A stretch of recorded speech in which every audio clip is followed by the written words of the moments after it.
Bonjour à tous, merci de nous suivre pour ce flash d'information. Le ministre de la Construction, du Logement et de l'Urbanisme, Bruno Nabagné-Koné, s'est rendu à Aoué sur la route d'Alépé-Aoué où il a visité le site qui va abriter les futures opérations immobilières initiées par l'État de Côte d'Ivoire dans le cadre du programme présidentiel de logements sociaux.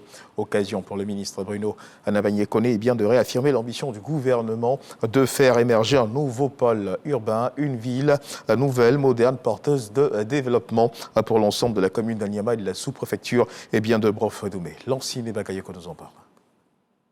Ce sont environ 300 hectares de foncier qui ont été mobilisés par le ministère de la Construction et mis à la disposition de plusieurs promoteurs immobiliers tirés sur le volet.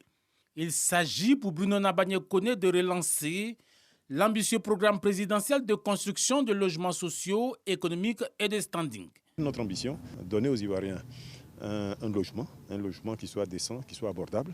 C'est vraiment la première équation sur laquelle nous travaillons. Et puis, en même temps, nous travaillons pour faire en sorte que nos populations aient un cadre de vie qui soit le plus agréable possible. À travers ces nouveaux projets, le gouvernement envisage de faire émerger un nouveau pôle urbain, une ville nouvelle moderne, fonctionnelle, smart, intégrée au tissu urbain environnant et porteuse de développement pour l'ensemble de la commune d'Anyama et de la sous-préfecture de Brof-Doumé. Nous profitons de cet arrêt ici pour lancer cet appel aux promoteurs ivoiriens, aux promoteurs internationaux, à tous les promoteurs qui aujourd'hui souhaitent intégrer ce projet, de nous rejoindre. L'objectif étant qu'à terme, en vitesse de croisière, nous puissions être à un niveau de production de l'ordre de 50 à 60 000 logements par an. Bruno Nabagné-Koné est allé s'enquérir de l'avancement des programmes de terrain équipés à bas coût et des lotissements à équipement modéré, toujours sur le même site d'Aoué. À terme, le site d'Aoué devrait abriter des habitations de tout genre, allant des villas basses aux immeubles de type R+8, avec toutes les commodités pour une vie agréable. Et direction à présent Yamoussoukro, le ministre de l'Environnement et du Développement durable, Jean-Luc Assis, s'est rendu pour s'imprégner de l'état d'avancement des travaux de réhabilitation des lacs de la ville.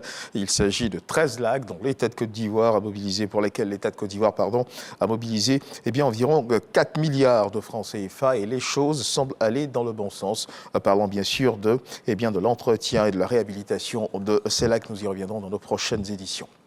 Retour ici à Abidjan, une fondation internationale a accordé une subvention de 123 millions de francs CFA à l'association ivoirienne pour la valorisation des déchets plastiques. Objectif, soutenir les initiatives de collecte et de recyclage des déchets plastiques ici à Abidjan.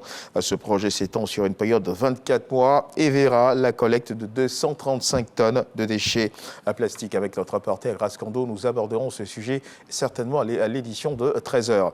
Dans l'actualité internationale du côté du Gabon, il n'y aura pas d'observateur de l'Union européenne aux prochaines élections. Un triple scrutin présidentiel, législatif et local doit se tenir dans le pays cette année. Les représentants de l'Union européenne ont annoncé qu'ils ne déploieraient pas d'équipe pour surveiller le processus de vote, un signe inquiétant pour l'opposition. Et puis, toujours dans l'actualité internationale, les États-Unis d'Amérique ont promis 85 millions de dollars d'aide humanitaire à la Turquie et la Syrie après le séisme qui a fait plus de 28 000 victimes et plus de 75 000 blessés, ainsi que 5 millions de sans-abri. Des milliers de cartons remplis de dons arrivent continuellement à l'ambassade à Washington, et la diaspora disséminée partout aux États-Unis participe également à cette aide.